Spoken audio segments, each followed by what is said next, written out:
2 of the 3 days happened, start to finish, and I'm in one piece. So that's where we're starting. That's it. That's my intro. Hi, I'm Amanda. You're watching Swell Entertainment, and today we are talking about When We Were Young Fest, or should I say tonight. It is currently the end of night 3 or day 3 of When We Were Young Fest. It is still wrapping up outside of my hotel room. Now I know what you're thinking, Amanda. What are you doing filming tonight? Well, you see, I don't know if you can tell, but my voice is already on the way out. Between the screaming and the desert air and the wind and the like, my allergies wreaking havoc. I was originally going to plan to film this in the morning tomorrow, but then I realized that there's a very high likelihood that I'm going to not have a voice when I wake up in the morning. And that is an issue when your job is talking too much. So you get me tonight. Sorry, I know it's dark. I know the lighting's a little weird. I know this is wrong. Hold on. It's a little better. But yes, we are talking about When We Were Young Fest. And since I'm exhausted and my feet are killing me, there's a chance I'm going to leave things out. So you may get a little surprise from editing Amanda. Who knows? And also, as always, with these events, I'm giving you my opinion of the event itself. The aftermath of the event, or what may come out after, we don't know yet. It's like the original Social Gloves fight, the Battle of the Platforms. The event itself mostly went off without a hitch. It wasn't until after, when people weren't paid, that they realized, hey, this whole thing was a scam. You know, same thing could happen here. Not that no one's been paid or anything like that. I'm not making any allegations. I'm just saying, for anyone saying like, so it wasn't a scam, we don't know everything yet. I'm saying that the event happened, and so far, mostly everyone's happy with it. Let's talk about day 1 and the wind. So the wind was bad. So I got in the day before. I got in on Friday. Saturday, I did not have a ticket for. I was going to pull myself together, film a video for you guys, that completely unrelated, and then just kind of be in the hotel ready to go if something did go down at the festival, because I figured that if anything bad was going to happen, it was probably going to be day 1. And then about 30 minutes before gates are supposed to open, they canceled it. I am on the roof of the Sahara parking garage. Yay! There's no one else up here. I'm genuinely surprised. But here's the crowds from the roof for day 1. It was canceled about 30 minutes ago officially. People are coming and going, trying to get information. Now, couple of things here, because for some reason, every time I talk about this, people decide they need to white knight for a goddamn festival. Why? I don't know. And mostly, it's people who weren't coming to any of the days. It's very odd. When We Were Young is not going to text you back. I'm just saying. My whole thing with this is that you can't have it both ways. I can agree with the fact that, yes, it's not their fault that they had to cancel because it was the city that shut them down, or LVPD or whatever it was, the entity outside of When We Were Young that said, hey, the wind's too bad, we can't allow it. However, if you accept that, then I don't think you can commend them for making the right choice and canceling the event for everyone's safety, because they didn't have a choice. You know, it's not them making a right choice. It's, hey, you're out of options, shut it the down. Yes, the event should have been canceled that day, because the following day, the wind was not as bad, but it was still causing a lot of issues. Like, I have footage of full-on amps swinging back and forth. There are other videos of people filming the actual light setups swinging back and forth on the main stage, and if one of those goes down, everyone is okay. It'd be bad. Just someone going down alone, someone could get hurt, and then that would cause panic, and then panic causes stampeding, and then stampeding causes more damage. Okay, I'm sorry, my nose is so stuffed up. My allergies hate me. The way I understand it, and this is why I think people are also upset, the wind advisory had been out for a little over a week, I believe, is when people said, hey, there's probably going to be high winds this day, okay? And I believe 2 days before, when I looked up the weather, the wind advisory was already on Google when I checked. And people had been asking When We Were Young about the wind. Hey, is there a risk of it being canceled? What's the deal with the wind? What's happening here? Is there a plan B? You know, people had been asking them, and they'd not been given a response at all. However, When We Were Young, when they did announce the cancellation, said that they had been taking steps over the last couple of days to try and secure everything to make it okay, so that if the wind was that bad, it would still be okay. The wind was then deemed too dangerous, and they were not allowed to proceed. Waiting 30 minutes beforehand, the timing is odd. The timing is odd. I can't deny that the timing is odd, because again, if you say that it was the city, I heard that it wasn't until 1 p.m. that the city officially canceled everything, unless the city reached out to them directly or said, hey, you're going to be shut down by 1, because that's when the wind's supposed to get really, really bad. So they decided, hey, we're just going to cancel it early. That's one thing that could have happened. Or They just decided to cancel it because they knew they were going to get shut down regardless. My whole thing is that there's conflicting wording going around. Someone's going to be like, Amanda, that's semantics. It doesn't matter if it's semantics, because there are some people who are like, oh my God, when we were young, I'm so glad that they respected people's safety and they shut it down. But then when people complain about it being shut down because how dare you take my chance to see these bands away and all this other stuff, people are like, it was the city, they didn't have a choice. You can't have it both ways, and that's my whole thing. People who had tickets for that day are getting refunds. Obviously, people were pissed that their travel expenses were not going to be covered. However, I don't know what to tell you. The same thing happened with TanaCon. So people are pissed about that, but again, it's an outdoor event. There's a risk you take. I got a soda from a corner store. So some people are saying that they're waiting around because they're hoping that one of the bands will be like, hey, we found a bar or a hotel to play at.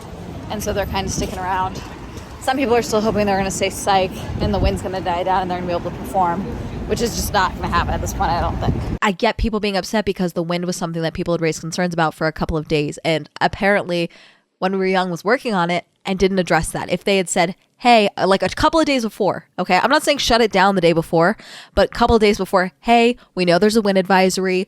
We are taking steps to make sure we can continue with the event as planned, but we are working on plan Bs as well. Check in on these emails, these Twitters, Instagram, whatever, so that you know what's happening as soon as we decide it. Something like that would have been good. Yes, it would have caused unnecessary panic, and it probably would have not helped the this is a scam argument. However, that was never going to not stop. People were always going to consider this as Emo Fire Festival before it started.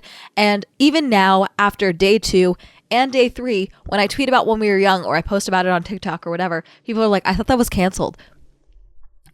Okay, really quick as well, because I really like how people were like, for everyone calling it a scam, it's put on by Live Nation. Live Nation puts on all festivals and music events.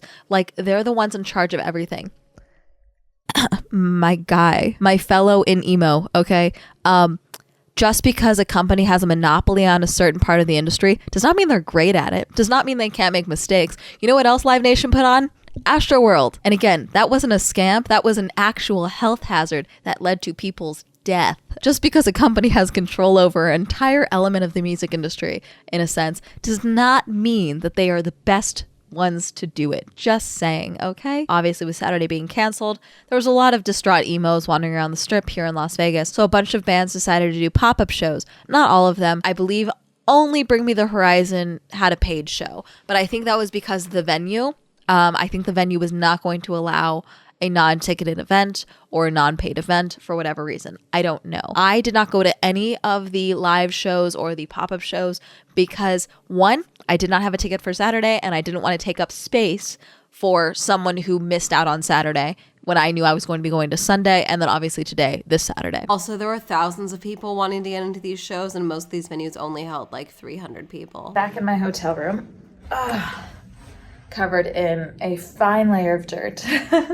My hair is a bit of a rat's nest, so I'm trying to brush through it right now, but it's just all sticking together. And that's just from walking around the center, so who knows how bad it is inside. I'm gonna film a little bit and then kind of see where my friends are at, because they were supposed to go today, and they obviously, there's nothing going on today, so they're gonna try and go.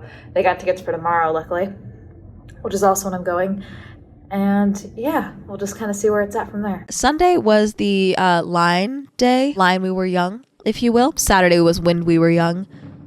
Sorry, fireworks. Saturday, I left the Sahara to go over to get in line at about 10. I waited in line for about an hour. One of the issues that I would notice about day one, but it was day 2. Limited amount of security and just people working the event. There ended up being a good deal of security, especially around the main stage in certain areas.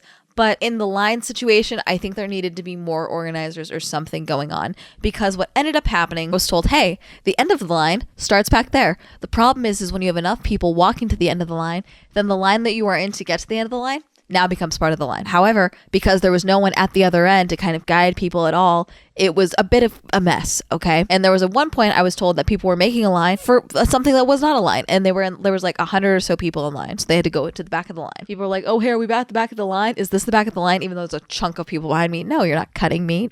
Goodbye. No. People started merging in. Only one couple managed to get in front of me, and I was like, I cannot get into a fight this early in the day. It's too early. Made it inside though. Once they opened the gates at 11, and this was, I think, the problem is they left the gates closed till 11. It moved pretty quickly after that, I would say. VIP was not too bad for lines. Made it inside. First thing I did was get some empanadas from the gourmet empanada food truck because I was starving. It was about lunchtime at that point. Spent a lot of money on food this trip, but you also have to remember, with me spending money on food, I don't drink, so I'm not spending money on alcohol. So I actually eat a lot more, I feel like, at events like this because I have less to do with my time. So I just eat more. This is the VIP section, which is kind of cool. So I have a VIP ticket. This is the checker stage that the Ready Set's going to play. And then I get to run over to that stage because that's where Red Jumpsuit Apparatus is playing for like 15 minutes later. So you're doing a lot of running today. So I saw quite a few performers, obviously, throughout the day. Quite a few people I actually knew were coming that day, but they were not coming with me. So I was like meeting up with people randomly. I got recognized a bunch on Sunday by you guys. Cool. Thank you. Hi. I don't know what was going on there. And then it was funny because today, nothing. The crowds between Sunday and today, there was way less Gen Z at this event today. Way less Gen Z on Saturday. I'm not sure why that is. I don't know if it was just timing wise or what, but way more elder emos on Saturday today. For the most part for Sunday, all of the complaints I heard were normal complaints for a festival or normal complaints for the current state of live music and concerts and festivals post-pandemic. For the most part, I would say that the crowd itself was fairly chill. And I should point out, I have never been to Warped Tour. I never got the chance to go. That's part of why I wanted to go to this trip. Outside of just working, obviously, because I was hoping for Emo Fire Festival. I won't lie. I'm a content creator. Middle school me wanted this to be successful. Content creator me knows that better views come if there's chaos, if something goes down, or if the whole event's gone, you know? So obviously, that's part of why I'm here, but also partially because I was a very unhappy middle schooler and high schooler, and I never got to go to Warped Tour, okay? So I wanted this to go well. But most of the complaints I heard were pretty standard for this type of event. Some complaints include long lines for food, long lines for merch, crowding to get to the stages, hard to see the stages, hard to see the screens for the stages, not enough places to sit. I feel like at a certain point, you only can give people so many options for seating. I think they had a pretty good amount of food options, frankly, especially for the amount of people. God, were there equal a number of bars to number of food options? I think there might have been. It would be probably a pretty close number. But they had the food sections pretty spread out. So they had it in the entryway, along the outside, a little bit in the middle for certain spots, and then a couple of food carts around the area. Yeah, I think that's kind of all you can really hope for. And then bars, there were so many and the lines were never really long for them. I would just go to them to get Liquid Death, and then today I got Ghost Energies because I needed caffeine. Long lines for merch, they did try to fix that today. However, there were 3 merch stands strictly for When We Were Young festival merch, okay? And then there was, I think, only 1 spot in the entire venue that was selling artist merch. I didn't even try to get in that line because it was long as hell the entire time. Even today, I didn't get the chance to go in there.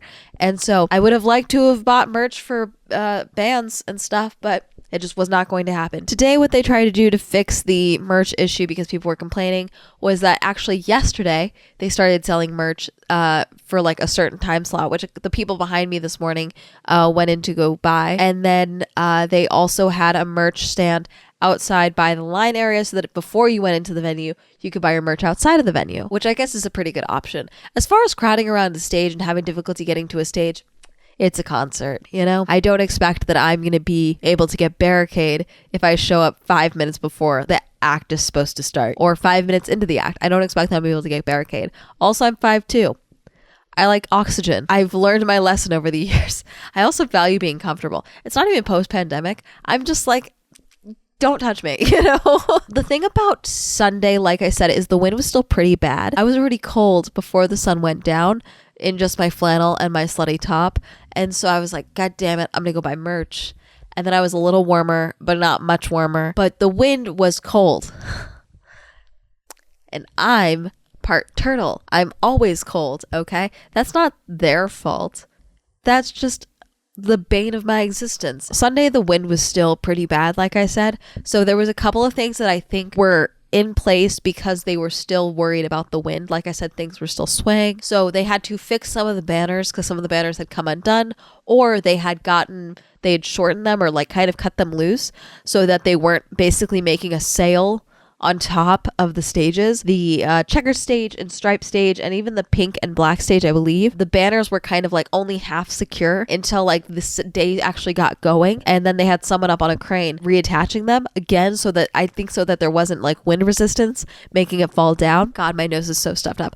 Do I sound crazy? Comment down below if I sound insane. But my point with bringing that up is that's probably potentially why the screens for the stages were so low, or why they were so small to begin with. So today was much warmer. Okay. I was able to wear my corset top, no flannel for most of the day. The sun started going down. It got cold immediately. I'm part turtle. But the setup for the stages was much different because not only did they have the top banners on the top, but they actually had the When We Were Young festivals with the matching branding on the side by the screens behind the screen. Another sale that if they had that on when the wind was bad, it would have been a problem. However, they also, for the most part, either had the screens higher, but for the pink and black stages, they had much larger screens. They filled up the entire space. I don't know if that was they heard the complaints on Sunday and decided to fix it and get different screens in, or they always had those screens, but they were trying again to make it so that they could have the event for last Saturday. So they had the smaller screens to be like, look, it's not a sale. This will cause less damage if it falls on someone. It would still kill someone, but still. So the screens today, even as I was leaving and walking back to my hotel, I could see MCR on the screens, no problem, from the road. Okay, from Las Vegas Boulevard. I could do it no problem. See them easily. Definitely something that they fixed by day 3, I guess. Oh, VIP versus GA. VIP, I think, is worth it if you, like me, don't want to be touched sometimes. VIP got you a wristband. I did not have to bring a ticket with me. I just had to have this. They scanned this and it let me in. So this was shipped to me. God, I got it about 2 weeks ago. Ish. And then when I got it, it also came with a card to tell me how to activate it. You have to have it activated before the day of the event. Once it was activated, I didn't have to bring anything else. I didn't have to show ID, anything. I walked right up. They scanned this after checking my bag and I was good to go. This also got me in to all of the VIP areas. So there were 2 in particular that I know of. There was the one connected to the checkered stage that had a bar and a bathroom, and then obviously part of the checkered stage that was like pit basically, which was cool. And then there was another one that I didn't find last weekend. I didn't know it was over there. It wasn't until I was able to actually experience it this time, and I wish I would have been there last week, but whatever. It was on the other side of the cabanas on the far end of the pink stage, and you could go in with this again, and that had food, drinks, more bathrooms, seating, and also, access to the pink stage. Like, it was predominantly the space in front of pink was VIP, which was kind of nice, but then also could see at least a good chunk of the black stage from where I was, which was cool. So I guess it really depends on whether or not you see value in it. I got to check the pricing again for how much I paid. But I mean, I like the ease of VIP. I liked having the separate area to go to. I liked having, usually it was less crowded there, so I was able to sit down, whether it was at a table or just on the ground. I didn't care. Having different food options was good. The lines were usually shorter there as well for food. So it's kind of like you're paying extra for convenience at a festival. It depends whether or not you think that's worth it. But if you are thinking about, hey, I want the chance to get up to Barricade for this artist that's happening at this time, but then I want to be able to do it here, you would be able to do that here for the most part. For me, I thought VIP was worth it, but it might be different for you. Audio issues. So there was a bunch of issues that I noticed repeatedly with the neon tent. So there was the striped stage, the checkered stage, the pink stage, the black stage, which are connected, and then the neon tent, which was on the other side. And I saw quite a few artists in the neon tent. I would say almost every other artist had some form of an audio issue or a tech issue during the stage. And I don't know why. I don't know if it was cursed. I don't know if it's because it was a tent. I don't know what the deal was. Something that kept happening, and I don't know if this is a sound check issue. My guess is yes. But there was a bunch of people when they would sing, the music and or the backing vocals or whatever was going on were louder than the actual vocalist microphone, like their audio. So I could not hear a word they were saying. This happened a couple of times with a couple of different people. Should I call out names? This happened a lot with Lil Huddy. I think he just goes by Huddy now. Does he just go by Huddy? He looks so much like my brother. It weirds me out. God. Good stage presence. The kid has good stage presence. Could not hear him on Sunday. And then he was the only one performing at a time today that I didn't think there was anyone else that I wanted to go see. I got to check the lineup. I think he just lip sang this time because I could not hear anything from him, barely. And when I did hear him, what were you doing, my guy? Was that lip singing? I think so, because the audios were clearer this time, but I know it wasn't you singing. Well, it was you singing, but it wasn't in the moment, you know? You know what I mean? There was also issues with Nessa last week. Her audio, her musicians' equipment, all of that. Side note, your guitarist was super hot.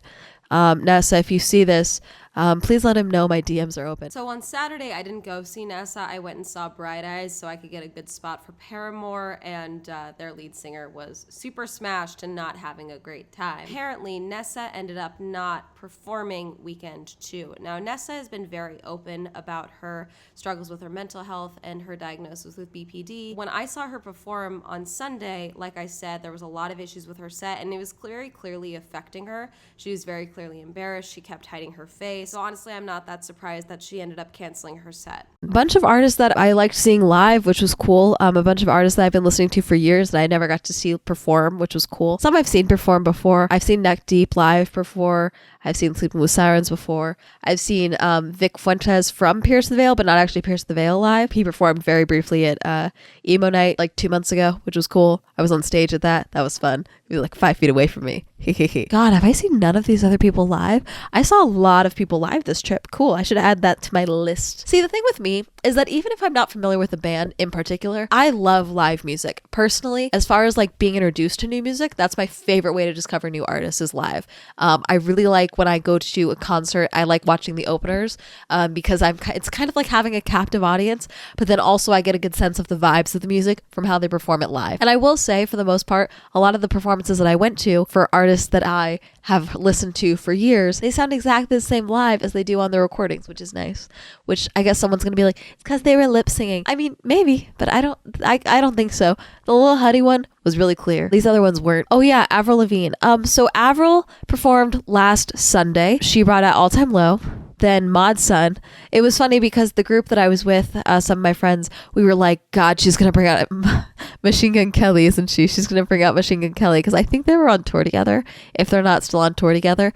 And so that's where we were all worried about because we were surprised he didn't try to weasel his way onto the set list for When We Were Young. But instead, she brought out All Time Low and Mod Sun, which was interesting. 2 days later, it was announced that she pulled out due to unforeseen circumstances as she was going to be replaced by Death Cab for Cutie and Under Oath. She has not said anything, and the festival has not said anything else. If anyone has any guesses, comment them down below, I guess, because I have no idea. Originally, no joke, I thought it was because she brought out All Time Low without clearing it with someone. However, they are on the lineup for next year. I mean, could it be that? Wait. Could they have said like, hey, don't let anyone perform who's on next year's lineup? But I doubt it. I feel like someone would have said something by now publicly. I don't know. If you know what it is, let me know because I'm nosy and I like knowing things. So when they announced that they were going to be selling early tickets for next year, like pre-sale for next year, about 2 weeks-ish before the festival actually happened this year, I thought that was suspicious as hell. And I'm not the only one because a bunch of people I talked to today were like, hey, that was weird. We did not take that as a good sign. They announced it about 2 weeks before, and I think it was like a few days later they actually started doing pre-sales. Now, you could start buying your ticket as little as $15 down. So who knows how much money they actually ended up getting for the Saturday, for the first day for next year. As of right now, there is only one day for the 22nd for next year, and the lineup's a bit different. Quite a bit different. I have to check the dates, but genuinely, part of me wonders if they announced that because they knew with the wind, when the wind advisory went out, there was a chance they were going to have to cancel the first day and do refunds, and they needed the money to be able to fulfill those refunds, so they decided to do the pre-sales for next year. Could it have been that? I don't know. I got to check the dates because the wind advisory went out for about a week beforehand, so I got to check when it all happened. But still, I tweeted out like, hey guys, I know it's tempting, but I don't think it's a good idea. At least wait for day one to happen. And then sure enough, it sold out before day one. I did not put any money down. I did not get a ticket. So we shall see. All in all, the event happened. And providing that they do in fact go ahead and refund the tickets, I can't call it a scam at this point. I had a blast. I had a very fun time. Did I spend a lot of money on food? Yes, but that's my own fault. I'm always hungry. That's on me. But they had water. They had places to sit, even if they were, a little more spread out.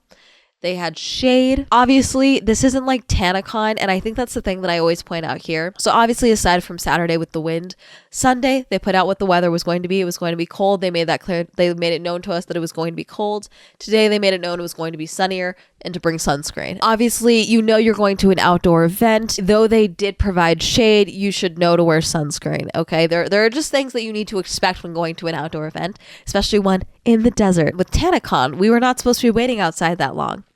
The sunburn was not supposed to happen, you know? But out here, there were quite a few sunburns today. And part of me is like, that's a little on you, you know? Like at that point, it's a little on you. However, at the concierge desk and at first aid stations and the like, they did have sunscreen. So if you went to them, they would have had sunscreen. I had sunscreen in my bag. I offered it to a couple of people, but pretty much everyone had sunscreen.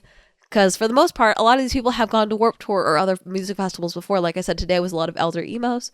And so most people have experienced outdoor festivals before. And so they kind of know what they need to bring and how to follow through. Would I come back to When We Were Young Fest? Yes. Did I like that they started selling tickets for next year before this event happens? No. That's shady as hell. I don't like it. I'm not a fan. Even if it's not because they thought they had to cancel the first day, I still don't like that because, again, there's always the possibility that this could have had issues. And I just personally don't think it's good form to start taking money for the next event when the first event hasn't happened yet. Even if you are Live Nation, of all people. Okay? Threw that in there for that one dude. I don't think there's anything else to add at this point. I think I'm just exhausted and my feet are still curling me. And I want to go to bed really badly and see if I have a voice in the morning. Did you go to When We Were Young Fest? Did you see me there? Did you think you saw me there, but you weren't sure, so you didn't come and say hi, and then you DM'd me after, because that happened quite a bit. Would you go to When We Were Young Fest? Do you FOMO for not going to When We Were Young Fest? Are you upset that day one was canceled? Do you blame When We Were Young? Do you blame the wind? Who do you blame? Because I am seeing mixed opinions, and every single tweet from When We Were Young is met with, I wouldn't know because you guys canceled Saturday. So let me know. Comment down below. Reminder, I have a podcast, the Swell Entertainment podcast. Reminder, I have merch. There's no mug for me to point to. Shout out to my patrons. Thank you so much for supporting my Patreon. If you also support my Patreon, love, be listed down below. If you'd like to let me know with social media, that'll be up here. And that's going to be it. Have a lovely day. Goodbye.